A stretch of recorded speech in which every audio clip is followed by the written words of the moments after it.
세계 최강의 미군도 부러워하는 한국의 군사 장비들이 있습니다. 미군이 한국군과 연합훈련을 하게 되면 가장 주목하는 세 가지 장비는 한국 전쟁 때 사용하던 수통, 월남전을 떠올리게 하는 침낭, 그리고 K2에 부착된 탄피바지라는 이야기가 있는데요. 그만큼 해당 용품들은 한국군을 상징하는 군용 물품으로 널리 알려져 있습니다. 특히 노후화된 수통은 수많은 예비역 사이에서 자조적인 웃음을 짓게 만드는 대표적인 물건이었습니다. 하지만 우리 대한민국 국군에는 정말 뛰어난 성능과 효율성으로 전 세계의 관심을 독차지하는 무기들도 많습니다. 그 중에서는 한국을 포함한 극히 일부 국가만이 개발한 특수한 무기거나 아예 한국만이 운용하는 특별한 무기 체계들도 적지 않은데요. 그래서 준비했습니다. 오늘은 대한민국 군대만 가지고 있는 특별한 무기 체계들에 대해 자세히 알려드리겠습니다. 여러분의 구독과 좋아요가 꺼리튜브 운영에 많은 힘이 됩니다. 세계 최강의 군대로 평가를 받는 미군을 보면 정말 다양한 첨단 무기가 즐비합니다. 할리우드 영화 속에서 묘사되는 미군의 강력한 무기를 바라보며 한국도 저러한 무기들을 도입할 수 있으면 좋겠다고 생각하신 분들이 많으실 텐데요. 하지만 우리 대한민국 국군도 다른 나라의 군에서는 찾아보기 힘든 차별화된 무기 체계를 운용하고 있습니다. 심지어 일부 무기 체계들은 미국을 비롯한 서방의 군사 강국도 보유하고 있지 않아 부러움을 자아내는 경우도 적지 않습니다. 그 중에서도 가장 대표적인 장비를 손꼽는다면 K9 자주포의 든든한 파트너인 K10 탄약 보급 장갑차가 있습니다. K10은 최대 104발의 포탄을 적재할 수 있으며 K9 자주포에 자동으로 탄약을 보급해줄 수 있는 장갑차입니다. 한국은 K9을 개발하면서 동일한 차체를 활용하여 K10 장갑차를 개발하고 포탄 보급의 효율성을 획기적으로 향상시켰습니다. 자주포와 탄약 보급 장갑차를 함께 운용하는 나라는 한국이 거의 유일한데요. 국제방산 시장에서 K9의 라이벌로 평가를 받는 독일의 펜저하우비츠 2000도 이러한 체계를 구축하고 있지는 않습니다. 또한 영국도 AS-90 자주포를 위한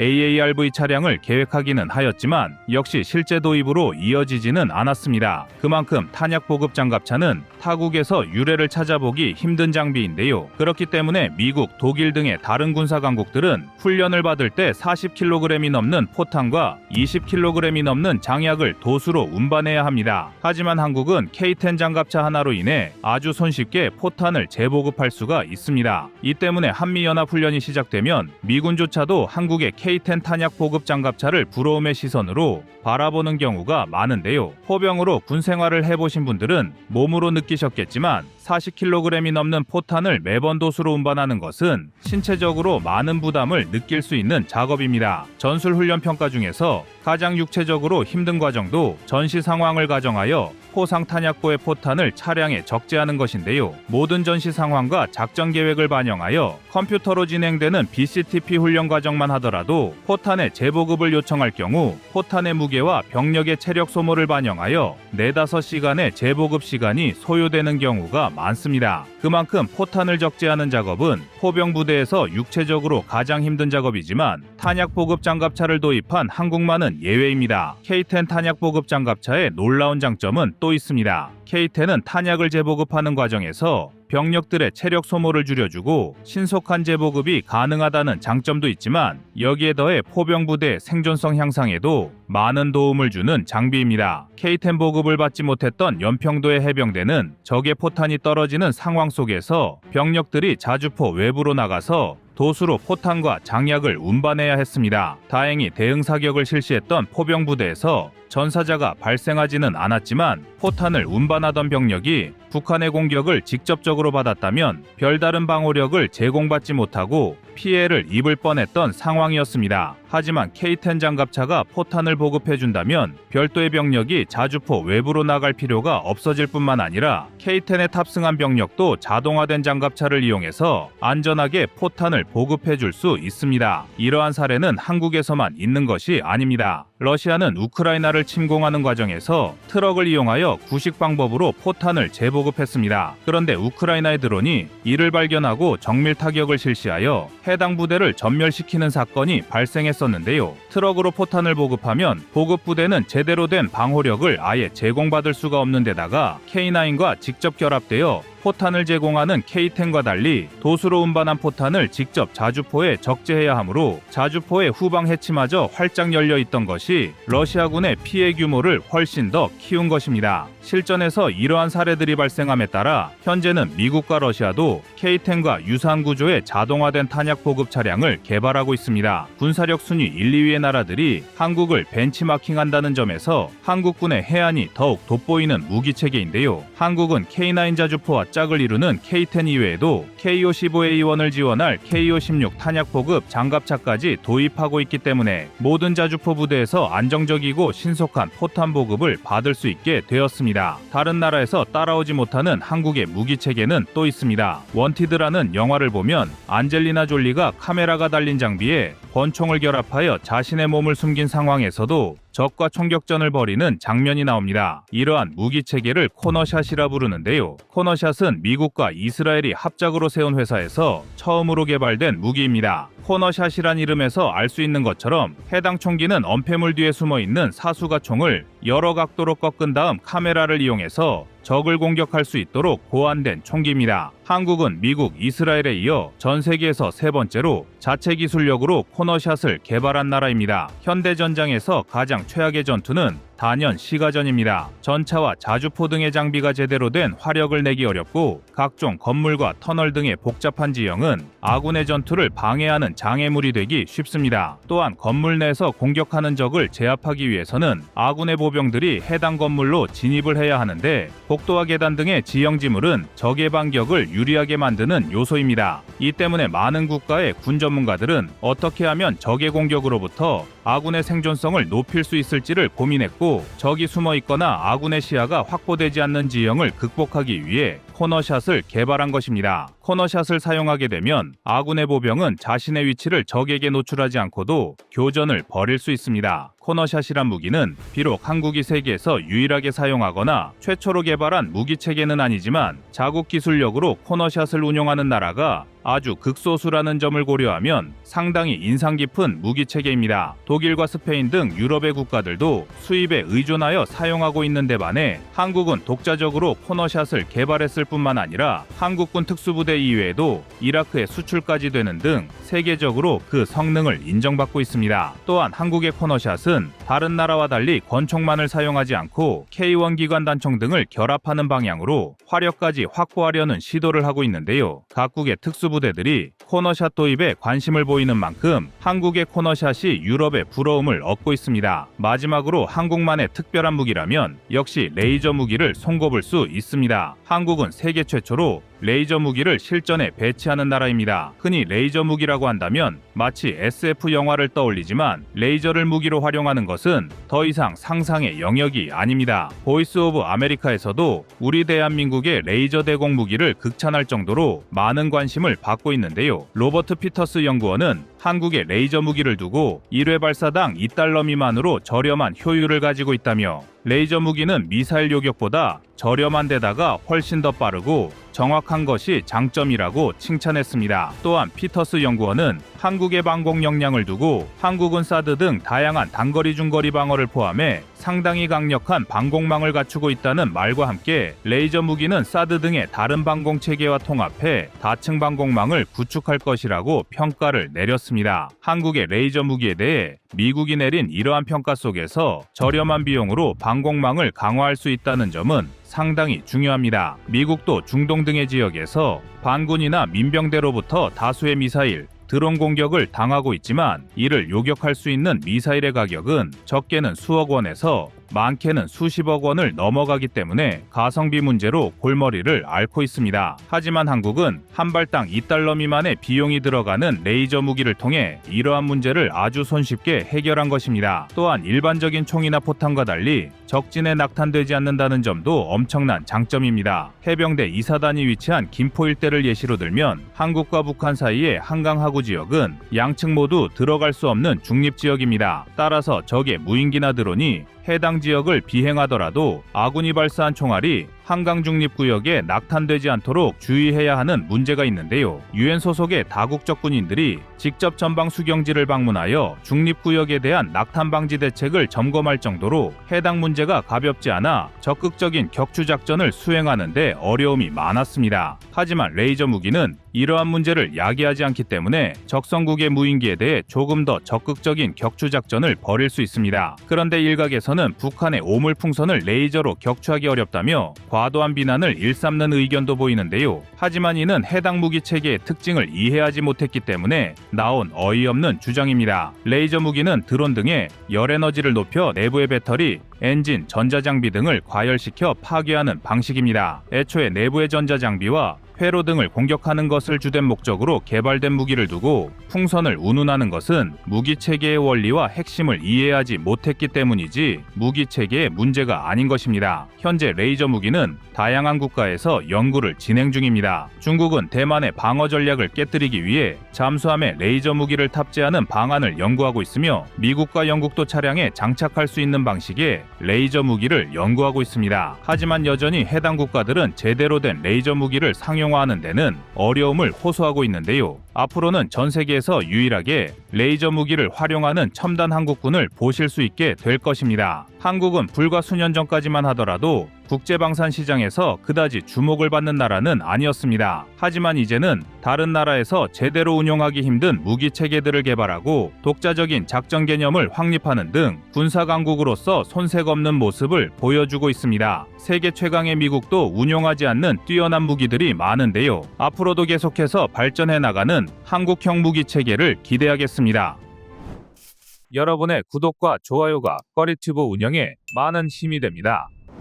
다음은 24년 2월 10일 한국 무기 기원 영상입니다. 러시아 우크라이나 전쟁에서 러시아 무기의 성능이 기대에 미치지 못하는 것으로 드러나면서 미국 다음의 무기 수출 대국 러시아의 명성이 땅에 떨어진 것은 새로운 뉴스거리도 되지 못할 정도가 됐습니다. 러시아 무기의 이러한 상황은 몇 가지 주요 요인에 의해 설명될 수 있습니다. 전쟁 초기 단계에서 러시아 무기의 효과에 대한 여러 보고가 나왔습니다. 예를 들어 고가의 러시아제 탱크와 방공 시스템이 우크라이나군의 저가 무기와 드론 공격에 취약한 것으로 나타났습니다. 이러한 결과는 러시아 무기의 기술적 우위에 대한 의문을 제기하게 됐고 러시아군의 전략과 전술의 문제점도 러시아 무기의 이미지에 타격을 주었습니다. 우크라이나군의 효과적인 저항과 반격은 러시아군의 작전 계획과 실행 능력에 대한 의구심을 증가시켰습니다. 만약 러시아군의 우월한 화력과 무기 체계를 적절한 전략과 전술로 전개했으면 우크라이나의 선전은 기대하기 어려웠을 겁니다. 러시아산 무기와 러시아군의 비효율적 전투 수행 능력과 더불어 서방 국가들의 제재로 인해 러시아의 무기 수출이 어려워졌습니다. 이러한 제재는 러시아 무기 산업에 필요한 기술과 부품의 수입을 제한하며 러시아와 거래를 원하는 다른 국가들에게도 경제적, 정치적 압력을 가하게 되었습니다. 여기에 따라 러시아 무기에 대한 국제적인 인식이 변화하면서 기존 및 잠재적 구매자들이 다른 국가의 무기 시스템을 고려하기 시작했습니다. 서방 국가들의 첨단 무기 시스템이 우크라이나에 제공되면서 그 효과성이 입증되었고 이는 러시아 무기에 대한 수요 감소로 이어졌습니다. 반면 비슷한 시기에 대한민국의 방위산업은 러시아와 정반대로 가파른 상승세를 그려나갔습니다. 한국의 방위산업은 2012년부터 2016년까지는 전 세계 무기 시장에서 차지하는 비중이 1.0%에 불과했으나 2017년부터 2021년까지는 2.8%로 상승하여 세계 8위의 무기 수출국으로 올라섰습니다. 이 기간 동안 한국의 무기 수출액은 177% 증가했습니다. 특히 2021년에는 약 73억 달러, 2022년에는 173억 달러로 급증했습니다. 한국의 방위산업 수출 품목은 자주포와 전차, 함정에서 항공기와 미사일 등으로 다양화되었으며 주요 수출 시장도 아시아, 중동, 유럽, 중남미, 오세아니아, 아프리카로 확대되었습니다. 한국 방산의 이러한 눈부신 성장은 러시아 우크라이나 전쟁이 초래한 세계의 안보 불안도 한몫했지만 그 이전에 대한민국이 개발하여 생산한 무기들의 성능 자체가 뛰어났기 때문입니다. 그런데 한국 무기의 기술 수준을 비약적으로 발전시킨 계기는 아이러니하게도 러시아와의 관계였습니다. 1991년 대한민국과 소련의 외교 관계 정상화 이후 양국 간의 경제협력 차원에서 한국은 소련에 차관을 제공했습니다. 이 결정은 당시 국제 정치, 경제 상황의 변화와 양국의 전략적 이해관계에 기반을 둔 것이었습니다. 한국은 이 차관을 통해 소련과의 외교 관계를 강화하고 경제 협력의 기회를 모색하고자 했습니다. 또한 냉전 종식 후 변화하는 국제 질서 속에서 한국의 글로벌 입지를 확대하고 동구권 시장에 대한 접근을 확보하는 데 중점을 두었습니다. 하지만 소련 연방이 해체하면서 소련을 계승한 러시아가 새로 출범하고 당시 한국이 제공한 차관을 갚을 여력이 없던 러시아는 현물로 차관의 일부를 갚겠다는 의사를 전달했습니다. 1991년 소련이 붕괴하면서 새롭게 독립한 러시아는 심각한 경제적 어려움을 겪었습니다. 소련 시절 쌓인 대외 부채는 새로운 러시아 연방에 그대로 상속되었지만 경제난으로 인해 현금으로의 대출 상환은 어려워졌고 결국 양국 간 협의를 통해 러시아는 한국에 대한 부채를 현물로 상환하기로 합의했습니다. 러시아의 차관 상환 방식으로는 원자재, 방산물자 등이 포함되어 있었는데요. 국가 간의 차관을 현금 대신 현물 등으로 상환하는 것은 드물지 않은 방식입니다. 차관을 제공한 쪽에서는 차관 문제로 오랫동안 골머리를 앓는 대신 상대 국가에 대한 경제적 혹은 정치적 영향력을 확대하기 위해 현물로 상환을 받는 경우가 있습니다. 차관을 받은 쪽이 에너지 자원이 풍부한 국가라면 석유나 천연가스를 상환 수단으로 사용하거나 기술 이전 및 군사 장비 제공 등의 방식으로 상환하는 경우도 있는데요. 러시아는 한국에게 차관의 상환 수단으로 무기를 제한한 것입니다. 무기와 군사 장비는 당시 러시아가 상대적으로 여유가 있었던 자원이었으며 한국은 군사적 현대화를 추구하고 있었기 때문에 이러한 형태의 상환은 양국의 이해관계에 부합했습니다. 1차 불곰 사업을 통해 러시아의 T-86 전차 33대, BMP-3 장갑차 33대, 메티스-M 대전차 미사일 70문 및 관련 탄약, 이글라, 견착식 대공 미사일 발사기, 50문 및 탄약 등이 도입됐으며 2차 사업에서는 T-86K 지휘형 전차 2대, 무레나 공기부양정 3척, IL-103 인류신 고등운영기, KA-32A 다목적 헬기, 카잔 경헬기 6대, 메티스-M 대전차 미사일 156문 등이 도입됐습니다. 당시 러시아의 무기 도입은 원인 자체는 차관 상환이 목적이었으나 러시아의 군사무기 기술은 우리나라의 방산 기술 향상에 결정적 역할을 한 계기가 됐습니다. 특히 1985년에 개발된 T-86 전차는 당시로서는 최신 소련 탱크였으니 우리 군에서 두 팔 벌려 환영했을 것 같지만 공산권 국가의 무기라는 사실 때문에 초기에는 거부감도 있었다고 합니다. 그러나 T-86의 성능이 워낙 뛰어나 군 관계자들도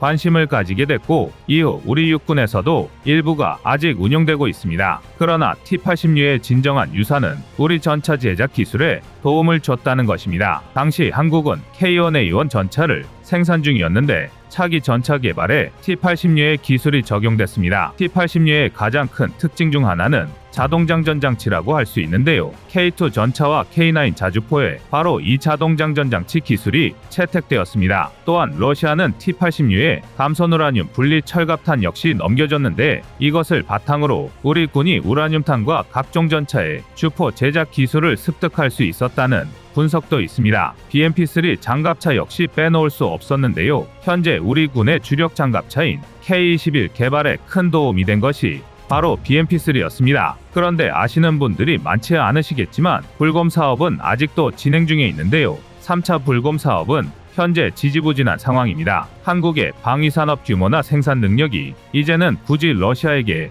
기대지 않을 만큼 성장한 탓에 우리 측에서도 그리 적극적이지 않은 것도 있지만 결정적 원인은 러시아에 있습니다. 과거처럼 러시아가 화끈하게 무기나 기술 이전을 하지 못하는 가장 큰 이유는 급격히 성장하고 있는 대한민국 방산의 위기를 느꼈기 때문입니다. 불곰 사업 초기만 하더라도 한국이 자신들의 기술을 바탕으로 이렇게까지 성장할 줄은 예상 못했던 터라 더 이상의 무기 기술 이전에 부담을 느끼고 있는 것으로 파악되고 있습니다. 아닌 게 아니라 앞서 언급한 것처럼 러시아 우크라이나 전쟁으로 인해 러시아 무기에 대한 신뢰도가 하락해 러시아의 무기 수출에 부정적인 영향을 미쳤고 전 세계 방위산업 시장에서 러시아의 경쟁력에 의문을 제기하게 만들었습니다. 그리고 러시아의 빈자리를 차고 들어간 게 바로 대한민국 방산입니다. 스톡홀름 국제평화연구소의 통계에 따르면 대한민국의 2018에서 2022년 방산 수출 규모가 전 5년 대비 75% 이상 성장하여 성장세 부분에서는 타의 추종을 불허하는 1위를 차지했습니다. 현재 세계 방산 수출의 4분의 3은 미국, 러시아, 프랑스, 중국, 독일이 차지하고 있는데요. 2023년 기준 한국의 세계 무기 수출 순위는 9위까지 올라섰습니다. 이렇게 가파른 성장세라면 세계 4대 방산 강국이라는 목표도 꿈은 아닐 것 같습니다. 어쩌면 러시아가 한국의 첫 번째 재물이 될 수도 있다는 자신감이 너무 과하다면 과한 자신감이겠지만 이미 현실에서 조금씩 그 결과가 나타나고 있습니다. 그동안 동남아시아 무기 시장을 장악하던 러시아가 한국에게 추월당한 것입니다. 뉴욕타임스는 러시아가 동남아 무기 시장을 잃고 있다고 보도했으며 이코노미스트는 동남아 무기 시장에서 한국이 러시아의 빈자리를 대체하고 있다고 전했습니다. 이는 수치상으로도 나타나는데요. 2017에서 2021년 기간 동안 동남아시아 전체 무기 거래에서 러시아제 무기의 비중이 14%인 반면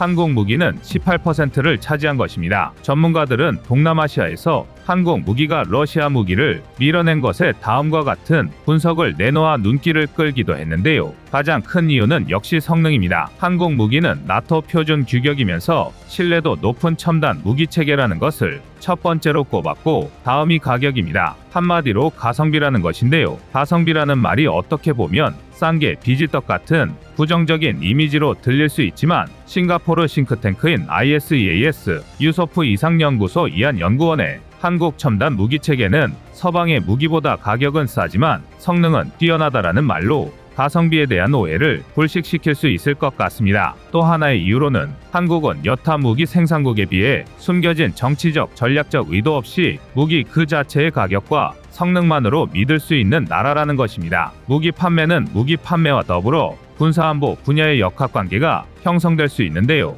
한국은 그런 점에서도 강점을 가지고 있다고 볼 수 있습니다. 러시아는 아직도 세계 무기 시장에서 미국의 뒤를 이은 2위 국가입니다. 하지만 그 위상이 점점 추락해가고 있는데요. 떠오르는 방산 강국 대한민국이 러시아의 무기 제작 기술로 성장의 발판을 마련했다면 러시아의 추락 역시 눈여겨보고 반면교사로 삼을 필요가 있을 것 같습니다. 여러분의 구독과 좋아요가 꺼리튜브 운영에 많은 힘이 됩니다. 다음은 22년 3월 12일 러시아 기술 한국 흡수 영상입니다. 러시아 항공우주군이 우크라이나에서 전체 공군의 10%에 해당하는 전력을 상실했다는 충격적인 주장이 등장했습니다. 이게 사실이라면 러시아는 정말 엄청난 참패인데요. 우크라이나 국방부는 3월 8일 기준으로 러시아 항공우주군의 전투기 52기, 헬리콥터 69기를 격추시켰다고 주장했습니다. 또 세세한 내용도 공개했는데요. 그런데 그 목록이 정말 놀랍습니다. 러시아 공군이 자랑하던 최신의 전투기들이 잔뜩 포함됐기 때문인데요. 전폭기 임무를 수행하는 수호이 34를 시작으로 러시아의 주력 전투기인 수호이 17이 우크라이나에게 격추됐으며 심지어 시아가 가진 가장 최신형 전투기인 수호이 35의 격추까지 확인됐습니다. 이건 정말 충격적인 소식입니다. 전폭 임무를 수행하느라 무장을 잔뜩 실은 수호이 34나 수적으로는 많아도 성능이 떨어지는 수호이 27이야 좀 떨어질 수 있다고 해도 F-15EX와 견줄 수 있다던 4.5세대 하이급 전투기 수호이 35가 격추되리라고는 그 누구도 예상하지 못한 결과인데요. 이로 인해 개전 초기 러시아군이 일방적으로 제공권을 장악할 것이라는 군사 전문가들의 예측은 보기 좋게 빗나가 버리고 말았습니다. 때문에 국내 일각에서 비싸고 유지하기 힘든 현대 전투기가 과연 전쟁에 필요하겠냐는 회의론을 제기하는 사람들이 생겼습니다. 세계 2위의 군사력을 자랑하는 러시아조차 우크라이나의 제공권을 장악하지 못했는데 고작 대한민국이 중국은커녕 북한의 방공망이나 제대로 뚫을 수 있겠냐는 것이 이들의 주장입니다. 그런데 이는 전혀 걱정할 만한 이야기가 아닙니다. 이미 대한민국은 기술적인 측면과 전술적인 측면 모든 분야에서 러시아군을 따라잡기 시작했습니다. 특히 기술적 측면에서 대한민국은 러시아와 기술 격차는 이미 상당히 좁혀진 상태입니다. 그 증거가 바로 곧 시험 비행을 앞두고 있는 KF-21 보라매입니다. KF-21 보라매는 전장 16.9m, 전폭 11.2m, 전고 4.7m의 미들급 전투기로 장기적으로 5세대 전투기로 개량이 예정됩니다. 예정되어 있습니다. KF-21이 추가적인 개량을 거치면 5세대 전투기 중에서도 최상급인 F-35 전투기에 준하는 전력을 가질 수 있다는 게 전문가들의 분석인데요. 지금이야 한국의 항공기술력이 많은 언론 매체에 공개되면서 우리 국민들의 한국의 방산기술력에 신뢰가 쌓인 상태이지만 처음 KF-21 개발 당시만 하더라도 이에 대한 반발도 상당했습니다. 이제 겨우 첫 국산 전투기를 만드는 한국의 4.5세대 전투기가 5세대 전투기를 개발하고 배치까지 완료한 러시아의 전투기에 견주는 것이 가당키냐 하냐는 것입니다. 하지만 관련 업계 전문가들은 블록3까지 개량된 KF-21은 러시아가 개발 예정이던 최신형 전투기와 비교해도 훨씬 우세할 수 있을 것이라고 분석 중입니다. 그 비교 대상은 바로 러시아가 새로 개발한 5세대 전투기 수호이 체크메이트인데요. 수호이 체크메이트는 2021년 러시아의 수호이사가 모스크바 국제 에어쇼에서 공개한 신형 로우급 전투기입니다. 하지만 로우급이라고 해도 절대 무시할 수 없는 성능을 가졌습니다. 공개된 정보에 따르면 체크메이트는 전장 17.5m, 전폭 11.8m로 KF-21보다 훨씬 큰 기체입니다. 크기만 따지면 무려 F-22와 맞먹고 수호이 57과 비등할 정도인데요. 이 덕에 폭장량과 항속거리가 매우 우수합니다. 최대 폭장량 7.4톤, 항속거리는 2,900km에 달해 로우급임에도 불구하고 KF-21과 비슷할 정도로 성능이 좋습니다. 심지어 가격까지 저렴합니다. 제작사인 수호이는 체크메이트가 로우급 전투기를 강조하며 KF-21보다 훨씬 저렴한 가격에 판매할 수 있다고 거듭 강조했습니다. 이 때문에 체크메이트가 등장하면서 한국의 KF-21 보람에 수출길이 막혔다는 비관론까지 나올 정도였는데요. 그런데 상황이 점차 바뀌기 시작했습니다. 그 이유는 러시아제 항공기의 신뢰성을 크게 떨어뜨린 대사건이 발생했기 때문입니다. 그 문제는 바로 GPS인데요. 2016년 러시아 항공우주군이 공개한 사진에 따르면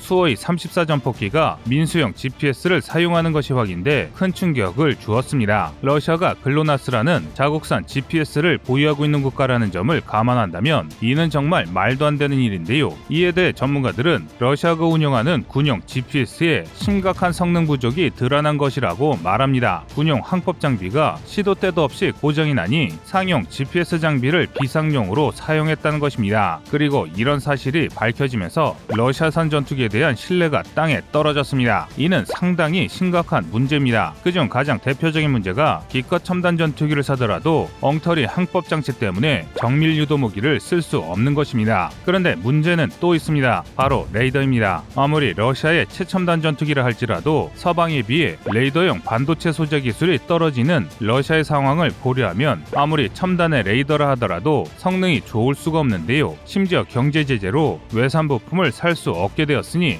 이전보다 성능이 더 떨어질 것이 분명합니다. 이렇게 되면 최첨단 전투기라는 체크메이트나 수호이 57조차 KF-21보다 레이더 성능이 떨어질 수밖에 없습니다. 반면 KF-21은 국산 A사 레이더의 탑재를 눈앞에 두고 있습니다. 국방과학연구소 ADD에 따르면 이번에 KF-21을 위해 개발된 A사 레이더는 중국이나 러시아의 레이더보다 훨씬 우수하다고 하는데요. 이미 남아공에서 1차 테스트가 마무리됐고 곧 다가올 3월 중순부터 국내 테스트가 진행될 예정입니다. 따라서 이번 비행 시험이 성공적으로 마무리된다면 한국은 러시아보다 더 뛰어난 A사 레이더를 통해 체크메이트를 압도할 수 있습니다. 그런데 대러시아 경제 제재로 인해 러시아 방산업계는 그야말로 치명타를 맞았습니다. 간단하게 말하면 물건을 팔 수 없게 된 것인데요. 수출입이 차단되면서 수출길이 완전히 막혀버렸습니다. 당장은 급한 대로 중국에 의존하면 어느 정도 유지는 할 수 있겠지만 장기적으로는 러시아제 무기가 세계 방산 시장에서 점차 도태될 것은 불을 보듯 뻔합니다. 상황이 이러하니 체크메이트의 구입을 희망하던 친러의 국가들조차 러시아산 무기 도입을 포기하고 있습니다. 이제는 오히려 보유하고 있던 러시아 전투기까지 폐기하거나 싼 값에 중고로 팔려는 움직임도 보이고 있을 정도입니다. 즉 동구권 국가들은 이제 새로운 전투기 도입은커녕 자신들이 보유 중인 러시아제 전투기의 유지 보수조차 어려워졌다는 것을 파악한 것입니다. 반면 KF-21은 수출 전망이 매우 밝아졌습니다. 방산산업 붕괴가 예정되어 있는 러시아와 달리 제작사인 카이가 수년간 인원을 대폭 확충하는 등 생산력을 올리면서 공급에 차질이 생길 일이 전혀 없습니다. 게다가 우수한 기술을 가진 베테랑 기술자들을 대거 공급받을 수 있게 됐는데요. 바로 무너진 러시아 항공사들에서 러시아 기술자들을 데려올 수 있기 때문입니다. 우리는 이와 같은 실사례도 있었는데요. 바로 불검 사업입니다. 과거 소비에트 연방이 무너지고 러시아가 탄생했을 때까지만 하더라도 러시아는 한국에 그 어떤 기술도 넘길 생각이 없었습니다. 사실 이건 어느 국가나 당연한 일입니다. 극비 기술이야말로 러시아가 살아날 수 있는 유일한 활로였기 때문입니다. 그래서 우리에게 빚진 달러를 현금으로 상환하려 했습니다. 하지만 러시아의 대통령이 된 옐친이 연달아 실정을 저지르면서 소련 붕괴 직후보다 경제가 더 나빠지자 이야기가 달라졌습니다. 국가가 완전히 해체될 수준의 경제위기에 직면하자 팔 수 있는 건 닥치는 대로 팔기 시작했고, 그 결과 우리나라의 최첨단 전차와 각종 군사 장비를 넘기게 됐습니다. 더 정확하게 말하면 불검 사업에서 넘어온 첨단의 러시아 방산 기술은 딱히 한국이 좋아서 최신의 무기를 넘긴 것이 아니란 뜻입니다. 실제로 러시아는 이전과 달리 사정이 좀 나아진 2차 불검 사업에서 첨단 무기 대신 한물간 대전차 무기인 메티스M을 넘기며 자국의 이익을 챙겼습니다. 그러다 태국에서 시작된 경제위기로 신흥국 경제위기가 발생하고 한국이 IMF를 맞았던 1990년대 말 러시아도 마찬가지로 경제위기를 겪자 한국에게 청군 공동개발을 제안했는데요. 이처럼 러시아는 경제가 흔들릴 때만 한국을 찾았습니다. 물론 그 과정에서 양국 국민들의 교류가 늘고 호감이 늘어나기는 했습니다. 또 불검 사업의 대가로 러시아에 전달된 한국의 컵라면과 초코파이 그리고 오뚜기 마요네즈가 러시아의 국민 음식이 됐을 정도인데요. 하지만 그럼에도 러시아 정부와 한국 정부의 관계는 항상 철저하게 계산적인 관계였습니다. 따라서 대한민국은 이번 대러 경제 제재를 적극적으로 이용할 것으로 분석되는데요. 궁극적으로 경제가 완전히 무너진 러시아에서 기술자와 각종 기술을 들여온다면 우리 방산 산업을 더욱 발전시킬 수 있습니다. 또 제재가 완화되는 대로 러시아제 군용 장비를 헐값에 들여와 우리 첨단 무기를 개발할 때 활용할 수 있습니다. 이런 내용을 잘 활용하면 소련 시절부터 AH-64 아파치에 대항하기 위해 개발한 KA-51을 통해 우리 차세대 헬기의 동축 반전 로터를 개발할 수 있고, T-14 아르마타는 차세대 전차를 개발할 때 큰 도움이 될 것이며, 이스칸데르 미사일과 KH-47 킨잘 미사일은 대한민국의 미사일 기술력을 한층 더 올려줄 것입니다. 무엇보다 소유주 우주왕복선을 운영하던 러시아의 우주과학자들은 누리호를 뛰어넘는 더 우수한 우주 로켓을 개발하려는 한국에게 큰 도움이 될 수 있습니다. 여러분의 생각은 어떠신가요?